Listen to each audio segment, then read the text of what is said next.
Bonsoir à tous, bienvenue dans Maghreb Orient Express. Au sommaire de ce dernier numéro de la saison, une question: comment dépasser les stéréotypes lorsque l'on parle des révolutions en Méditerranée? Eh bien, pour tenter d'y répondre, MOE donne la parole à celles et ceux qui inventent de nouvelles formes d'expression. Avec nous ce soir, une femme de théâtre, Myriam Marzouki. Merci d'être avec nous. Vous êtes metteur en scène, Invest in Democracy. C'est le titre de votre performance. Vous déconstruisez la langue de la dictature sous la période Ben Ali. C'est aussi une plongée dans les discours et les peurs des lendemains, des premiers jours de l'après-révolution. Vous venez de participer au festival Liberté qui a lieu en ce moment à Paris, à l'Institut des cultures d'islam. L'ICI, c'est à la Goutte d'Or à Paris. DJ Missines, bienvenue à vous également. Vous allez animer ce 14 juillet un bal révolutionnaire arabe à la Goutte d'Or à Paris. C'est également dans le cadre du festival Liberté à l'ICI. Ça se tient jusqu'au 21 juillet. Hachmi Rosadi, bienvenue à vous. Vous êtes le fondateur de Rouk, un nouveau venu dans les kiosques, une revue trimestrielle qui veut bousculer les préjugés sur le monde arabe. Votre première une, on la voit, donne le ton. Les rebelles ne sont pas ce que l'on croit. Vous nous direz ce que vous entendez par là. Myriam Marzouki, la première question, elle est pour vous.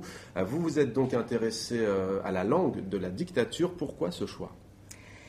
J'avais accumulé depuis presque 20 ans une série de coupures de presse, de la presse tunisienne, et en l'occurrence du journal La Presse, et puis aussi beaucoup d'extraits de presse française. Alors, c'était des déclarations de responsables politiques, des éditorialistes, des extraits d'articles. Chaque fois qu'une occasion était donnée en France de parler de la Tunisie, et puis je m'étais dit qu'il y avait quelque chose à en faire, parce que j'avais l'impression qu'il y avait vraiment deux discours solidaires.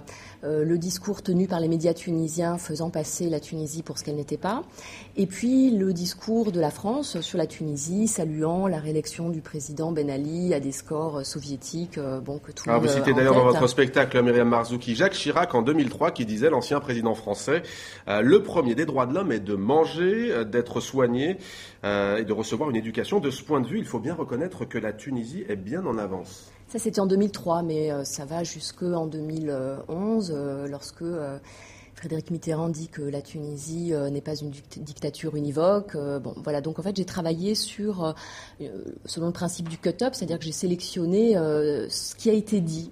Mais pourquoi sur les mots ? C'est un pilier de la dictature, les mots, Myriam Marzouki ? Parce que moi, ce qui m'intéresse dans mon travail de metteur en scène, c'est de faire une relation critique entre les discours qui décrivent la réalité et la réalité elle-même. Et ce que je trouve passionnant dans le cas de la Tunisie, mais ça permet de réfléchir de façon plus générale à d'autres situations, c'est que avec les mots, on a construit une réalité, on a dissimulé la réalité, on en a construit une autre. On a réussi à fabriquer à partir d'une langue qui est la langue aussi bien du slogan commercial, la langue de l'éditorial, la langue journalistique, de la publicité aussi, on va peut-être en voir une tout à l'heure. On a réussi à construire une réalité, et cette réalité, elle a été construite dans un aller-retour entre deux discours, le discours de deux pays qui se sont de façon implicite tenu la main pour maintenir l'illusion, la vitrine d'une démocratie qui cheminait progressivement et qui en réalité dissimulait une véritable dictature. Alors DJ Missines, sur cette question précise des mots sur la dictature, rappelons que vous êtes une passionnée de hip-hop et plus généralement des cultures urbaines qui généralement sont quand même plutôt frondeuses, en tout cas lorsqu'elles sont authentiques. C'est loin de toute langue de bois. Vous êtes allé en Tunisie sous Ben Ali, vous y êtes retourné il n'y a pas si longtemps pour y passer 4 mois. Vous êtes rentré en début d'année, il me semble. Ces mots, ce langage, c'est terminé. Les jeunes Tunisiens n'en veulent plus. Non, alors je pense que plus personne n'en veut. Je pense que, alors de ce que moi j'ai ressenti là-bas sur place, ce qui est intéressant, c'est que d'abord la population, enfin en tout cas les jeunes avec qui que j'ai pu fréquenter, que je fréquente, les amis, les proches, on s'autorise à dire ce qu'on veut, que ce soit à la maison, que ce soit dans les terrasses de café. À un moment donné, on s'autorise à être critique sur le gouvernement actuel, l'ancien régime, à être critique sur tout ou pas, ou à saluer certaines initiatives, mais qui viennent malheureusement pas en ce moment du gouvernement.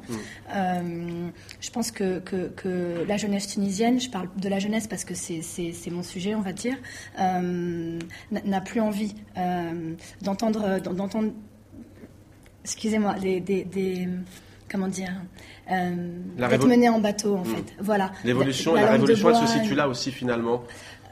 du point de vue des gens, je pense au quotidien, du point de vue des gens, oui, de s'autoriser à prendre la parole, à dire ce qu'on a à dire, à tenter de le faire et à se battre contre une sorte de dictature qui se réinstalle, une autocensure qui se réinstalle. On l'a vu notamment avec ce qui s'est passé à la Abdelleia pendant le Printemps des Arts, où à un moment donné, les salafistes, donc il y a eu toute une histoire avec les salafistes qui ont envahi le palais, mais il y a aussi eu des questions d'autocensure au sein même des artistes qui étaient là pendant l'exposition, qui exposaient. Et donc voilà, je pense qu'à un moment donné, les Tunisiens ont besoin qu'on leur parle. Et moi, la première, en tant que Tunisienne, j'ai besoin d'entendre des paroles sincères. Voilà, un discours sincère. Hachmi Rosali, alors pour vous, on a bien dit, les rebelles ne sont pas ceux que l'on croit. Alors j'ai envie de vous dire pour vous, alors DJ Messines et Myriam Marzouki, rebelles ou pas rebelles ? C'est des rebelles à leur manière, et c'est même la meilleure forme de rebelle, puisque ce qu'on a essayé de montrer dans ce magazine et en discutant hors plateau avec elles, ce qu'elles font, c'est la meilleure tactique à suivre pour nous les jeunes et pour les révolutionnaires au Maghreb. C'est-à-dire qu'on ne va pas entrer sur la scène politique. Là, on est dans le désir d'avoir un consensus, un pacte démocratique pour faire avancer les choses. Et c'est sur la sphère sociologique, artistique, dans le cinéma. On va essayer de faire bouger les choses et de montrer que donc il y a des rebelles qui sont artistes, qui sont peintres. Parce que ce que je disais dans une émission de radio, c'est que quand on tape rebelle arabe sur Google, on tombe forcément sur un type des groupes armés avec une Kalachnikov, alors que c'est tellement de choses différentes. Ça peut être. Alors, quelle est la philosophie, donc, si l'on comprend bien, c'est de positiver ? C'est de positiver, bien sûr, c'est de montrer qu'on va vers une ligne historique qui est celle de montrer que le monde arabe peut s'en sortir grâce à sa jeunesse, qui est une force incommensurable, avec des valeurs traditionnelles aussi. Il ne s'agit pas de gommer son passé, mais voilà. Et parmi les rebelles, il y a donc les artistes musiciens. DJ Messines en action, regardez.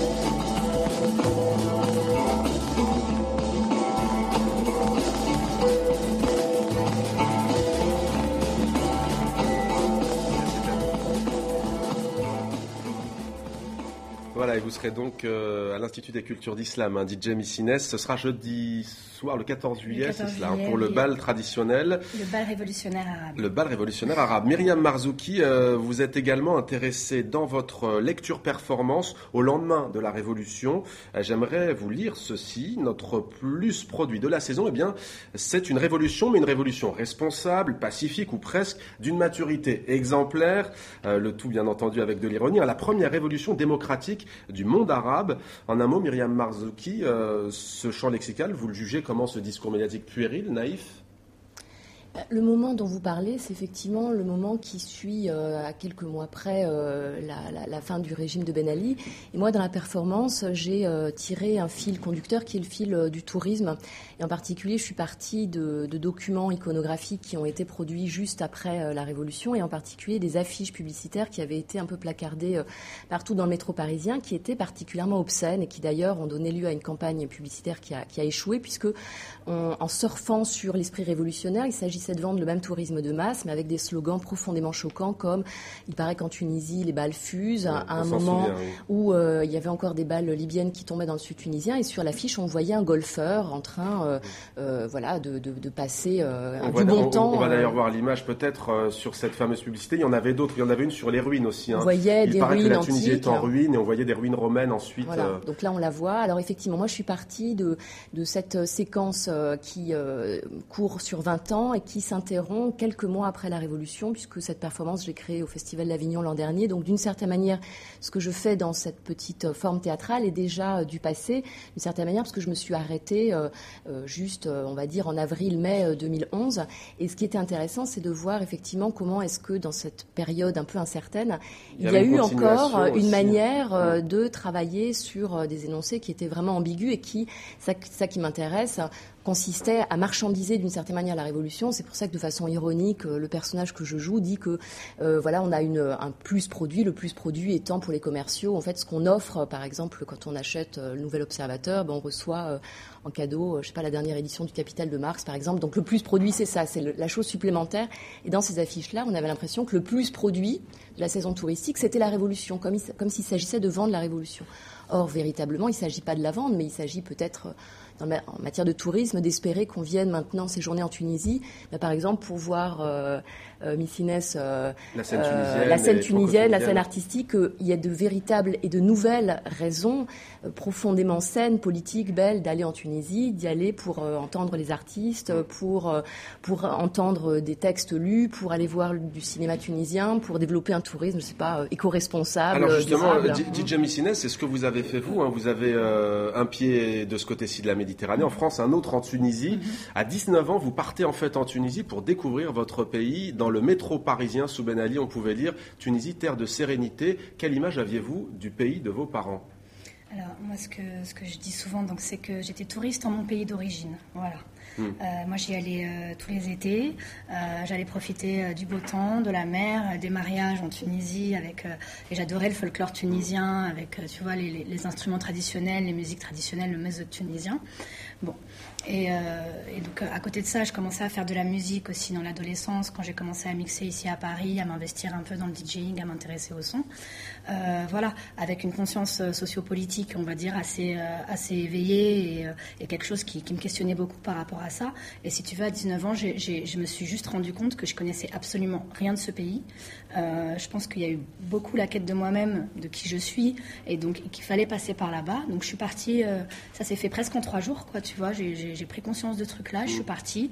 Je voulais rencontrer des jeunes en qui je me reconnaissais aussi. Des jeunes qui font de la musique, des jeunes qui contestent le régime qui était en place, le régime de Ben Ali qui était en place. Donc voilà, je suis partie et puis par la force des choses et par beaucoup de chance aussi, je les ai rencontrés, je les ai croisés parce qu'on a organisé un festival où il s'agissait de tous se rencontrer. Et donc, mais là, vous y êtes retourné 4 mois, vous y avez passé 4 mois. Est-ce que cette jeunesse, elle est rancunière, par exemple, par rapport à la France ou au peuple français qui venait passer ses vacances, finalement, comme vous? On sait qu'un ambassadeur va bientôt arriver à Paris. Le soutien indéfectible de Paris, jusque dans les derniers instants du régime Ben Ali, a quelque peu brouillé les relations entre les deux pays. Ça semble se réchauffer un peu. Que vous disent-ils, ces jeunes? Est-ce qu'ils disent on va s'en sortir par nous-mêmes ou est-ce qu'ils veulent développer un partenariat transméditerranéen, si on peut dire? Moi, c'est pas le sentiment que j'ai. Je pense qu'en tout cas, les jeunes que je fréquente, moi, les gens, les cercles dans lesquels j'évolue, je pense et je suis assez d'accord avec eux. Je pense qu'il n'y a pas de leçon de démocratie à recevoir de quiconque, de n'importe quelle force, et en particulier, je suis désolée de le dire, des forces occidentales. Enfin, je crois que les jeunes Tunisiens, on n'a pas le souhait. C'est très ambigu pour moi, parce que comme tu dis, j'ai un pied là, un pied là-bas, mais on n'a pas le souhait de recevoir des leçons de quiconque. Tu vois, après, ceux qui évoluent dans les sphères du tourisme, c'est différent. En même temps, c'est paradoxal parce qu'il y en a beaucoup qui vont chercher l'Eldorado en Occident, tu vois. Les choses sont pas forcément très claires. C'est plus compliqué qu'on le pense. Ça dépend des milieux, absolument. Hachmi Rosali, le nom du phénix de l'Antiquité persane, c'est Rouk, hein, c'est de là que vient le titre de la revue. Ouais, alors on trouve de la BD, poésie, photo, il y a aussi des interviews. Vous penchez notamment dans ce premier numéro sur les exilés syriens qui ont trouvé refuge au Caire. Vous nous parlez également d'Ibrahim Afellay, les amoureux de ballon rond le connaissent bien. Il est néerlandais, il joue au FC Barcelone, il est d'origine du Maroc, il est fier de ses origines berbères. Vous nous parlez donc de cette histoire à travers ce jeune homme. Et puis il y a aussi des interviews, notamment celle du reporter Christophe Ayad, et j'aimerais lire ce qu'il dit. Tout le monde parle de Mohamed Bouazizi, on a même baptisé une place à son nom dans le 14e arrondissement de Paris. Mais qui se soucie des milliers de Bouazizi restants? Vous positivez, mais vous abordez aussi les sujets qui fâchent, hein, à travers cette En l'occurrence, oui, la une, c'est le sujet politique. C'est-à-dire que, pour revenir sur ce que vous disiez juste avant, on a essayé de faire plusieurs domaines. On a essayé de faire un magazine qui parle à beaucoup de monde, donc ça peut passer par la mode, par du sport, par l'art contemporain, mais pas de manière frontale, de manière détournée, avec des formats originaux que sont la BD, la poésie, etc. Et concernant la une sur Bouazizi, c'était un défi qui nous tenait à cœur de parler de la Tunisie, parce que c'est là que ça a démarré. Et que l'histoire de Bouazizi, elle est assez opaque encore. Et même Leïla Trabelsi, qui a pris la parole hier dans Paris Match, on voit qu'il y a des zones d'ombre, et qu'il y a du mérite à reparler de cet épisode de la Révolution. Donc Bouazizi qui est un martyr qui doit être respecté. L'ex-première dame de Tunisie qui n'a pas eu un seul mot quand même pour les victimes de la répression du régime de son époux. Précisons-le. Alors Mazen Kerbaj, né à Beyrouth, dessinateur, peintre, trompettiste bien connu. Reda Alali, rédacteur, lui est chanteur plutôt et guitariste du groupe marocain Abba Spirit. Il est aussi journaliste engagé pour notre hebdomadaire marocain Tel Quel. Voilà les deux que l'on peut citer qui contribuent à votre magazine. Juste sur l'expression, j'aimerais revenir, printemps arabe, hiver islamiste. On vote en Libye, on a voté même hier, et selon les premières estimations non officielles encore, les libéraux arriveraient largement devant les frères musulmans. La confrérie reconnaîtrait même cette défaite d'ores et déjà. Alors j'ai envie de vous dire à tous les trois, on a eu droit au printemps arabe, à l'hiver islamiste, c'est ça. Donc aujourd'hui, il faut s'attendre à quelle expression de prêt-à-penser, j'ai envie de dire, Myriam Marzouki, Hachmi Rosali. Je pense que c'est intéressant ce que disait Jimmy Sinès, parce que c'est très endémique ce qui se passe dans les printemps arabes, et même les démocraties occidentales l'ont bien compris.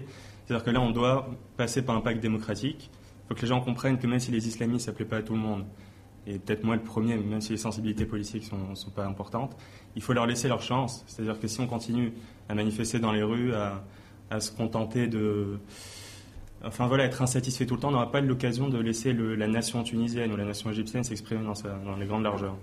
Et donc, je pense qu'il y a une mosaïque dans chaque pays, comme l'Égypte, comme la Tunisie. Donc, il y a les islamistes, il y a les laïcs, etc. Et c'est pas forcément un hiver islamique qui nous attend. Je pense que si la bourgeoisie laïque en Tunisie ou en Égypte est assez sereine pour laisser ces gens-là s'exprimer, je pense qu'on peut... L'Algérie est un pays, on l'a vu, complexe à travers le spécial MO du 1er juillet dans le cadre du 50aire de l'indépendance. Ouais. Vous allez bien entendu sans doute parler de l'Algérie. Est-ce que vous appréhendez, c'est aussi, on ne va pas ramener à chaque fois nos invités à leurs origines, mais vous rentrez d'Algérie là, vous me le disiez, vous étiez à Oran. Ouais. Est-ce que c'est quelque chose que vous appréhendez, vous, en tant que ce qui va se passer en Algérie, fondateur de ce qui s'y passe ou de ce qui ne s'y passe pas? Censure, on essaie de parler des sujets qui fâchent également, parce qu'on essaie d'éveiller des consciences. Mais taper juste pour le plaisir de taper, c'est pas important. On essaie d'apporter des solutions à notre mesure.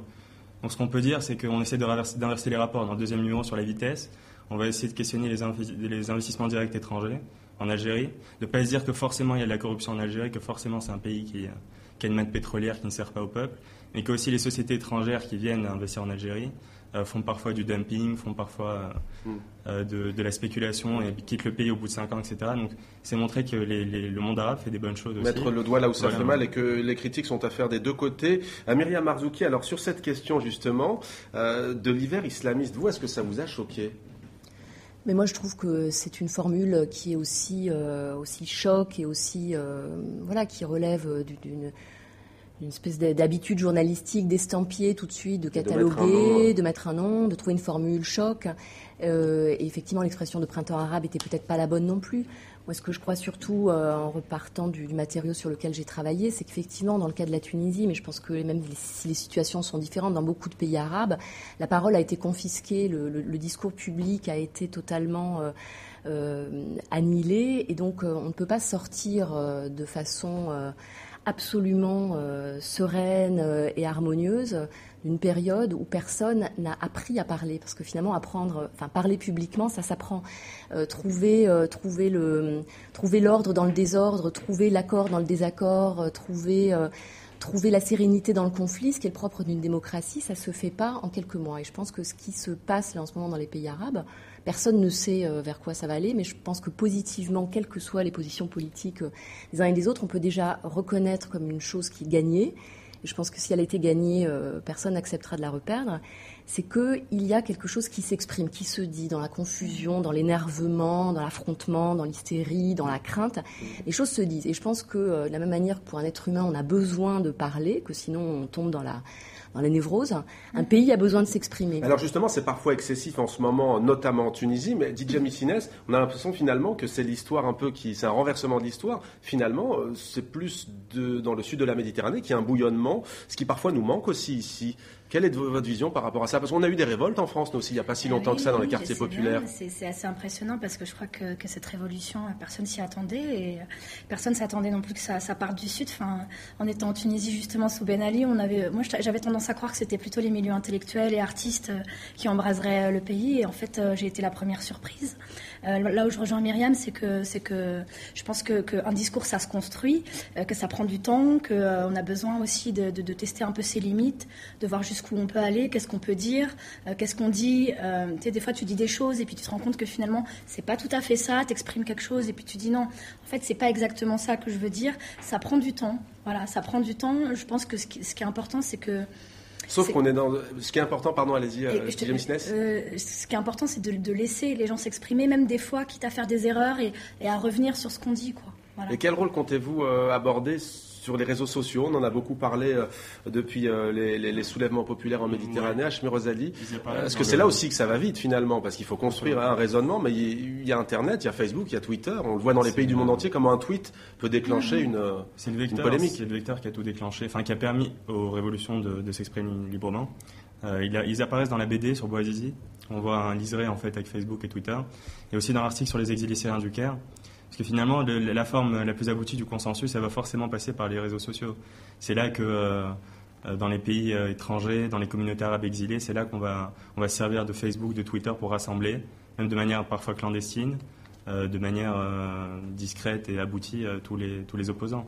C'est un vecteur indispensable. Il y a l'interview d'une réalisatrice libanaise, Danielle Arbid, qui évoque le Liban. On a l'impression aussi que vous tentez, et c'est un pari audacieux, on parle souvent du lien entre la rive nord et sud de la Méditerranée. Oui. Vous, on a l'impression que le lien, il est aussi plus entre le Maghreb et le Proche-Orient. Et le Levant et le Golfe aussi, parce que... c'est deux mondes qui ne se comprennent pas forcément, en fait. C'est deux mondes qui n'ont pas l'occasion de se parler, en fait. Qui n'ont pas l'occasion de se parler, parce que j'ai réalisé ça à Montréal dans une conférence sur le renouveau arabe avec des étudiants à McGill. Il y avait beaucoup de Jordaniens, de Libanais, et il n'y avait pas beaucoup de Maghrébins. J'étais le seul Algérien, il y avait une fille tunisienne.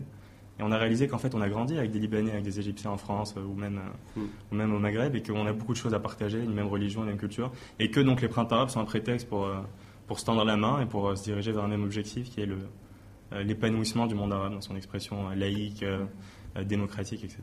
Vous exprimez la notion monde arabe, puisque c'est une émission aussi qui parle des mots. Vous, Myriam Marzouki, est-ce que ça vous frappe de voir l'esprit du nouveau monde arabe? Parce qu'il faut bien après donner un titre, il faut bien à la une d'un journal mettre un titre, mais vous dites on doit y faire attention. Vous, par exemple, si vous voyez cette revue dans un kiosque, ça vous frappe ou pas de voir monde arabe? Vous dites c'est un peu cliché, ou vous ouvrez plutôt? Monde arabe, mais non, je ne dis pas du tout cliché. Il existe. Hein, il y a des mondes arabes. Il y a sa pluralité, sa complexité. Non, je pense que ce qu'entreprend Rouk, au contraire, est une initiative qui ne tombe pas du tout dans le prêt-à-penser de la une qui flash et qui est reprise en boucle. Je pense que montrer la diversité du monde arabe, montrer qu'il peut être contradictoire, pluriel, qu'il n'est pas une sorte de monolithe noir et qu'au contraire, il est comme les mondes qui vont, dans le siècle à venir, sans doute être amenés à se côtoyer. Je pense que ce qui est plutôt fascinant, c'est de voir qu'il y a quelque chose qui se lève. Mais ça se lève d'une manière qui est fragile, enfin voilà, comme un enfant qui apprend à marcher d'une certaine manière. Ouais. C'est intéressant le fait que tu t'invites des gens qui ne sont pas des journalistes à rédiger. Ça permet aussi d'avoir, tu vois, des points de vue différents. Ça peut être quelqu'un qui est étudiant, quelqu'un qui est dans les arts ou toute autre chose, tu vois. Ça. Plus spontané peut-être. Plus spontané, oui. Et puis moins dans l'analyse. Et puis oui, je trouve que ça peut aussi mieux refléter une certaine réalité, c'est la réalité du quotidien et pas la réalité des grandes analyses économiques, sociales, sociopolitiques, etc. Et puis aussi offrir un espace d'expression, pas forcément en étant journaliste, quoi. On peut s'exprimer, on a le droit de donner des points de vue différents sur un tas de choses. Sans avoir fait des études ou être diplômé. Donc vous, par exemple, sur une tragédie, celle du peuple syrien qui se poursuit aujourd'hui, sans rentrer dans la géopolitique, vous l'abordez déjà à travers les exilés syriens au Caire. Si dans un prochain numéro, vous deviez en parler, est-ce que vous êtes prêt à faire une interview d'un homme politique, par exemple? Ça peut se faire. D'un opposant. Oui, tout le monde a droit à la parole. Je pense qu'il y a même, je ne citerai pas de nom, il y a des contributeurs à qui ça posait peut-être problème, qui vont traiter des problématiques avec donc des gens qui posent problème et qui n'aimeraient pas forcément partager la page contributeur avec eux. Et je pense que c'est ça qui fait le charme du magazine, c'est ce qu'on a essayé de faire à notre mesure, c'est de donner la parole à tout le monde. Et pour rejoindre ce que disait Madame Marzouki et DJ Missines, c'est que la tagline de départ, c'était les visages du nouveau monde arabe. On a essayé de faire une dialectique, donc bien sûr que c'est très protéiforme le monde arabe. Et c'est aussi donc donner la parole à tout le monde parce que c'est spontané, donc on va vers un mouvement qui va de la diversité vers une convergence, etc. Pour traiter la Syrie, pour répondre à votre question, je ne sais pas comment on pourrait la traiter. Par exemple, il y a une communauté russe qui est importante. Ils sont 50 000 à Damas, il y a beaucoup de chercheurs, il y a beaucoup qui ont épousé des locaux. Et donc, comme la Russie milite a posé son veto pour l'intervention de l'ONU en Syrie, ça pourrait faire un bon sujet, la communauté russe. Ce serait une autre manière de traiter effectivement la position russe. Myriam Marzouki, même question, elle n'est pas géopolitique, mais on vous avait déjà reçu il y a plusieurs mois, et on voit que la situation est bien différente à travers tous ces pays. Sur la Syrie, vous, en tant qu'artiste, on sait que les artistes syriens se sont beaucoup mobilisés. Comment vous vivez cette situation, on imagine, à travers les médias quotidiennement ?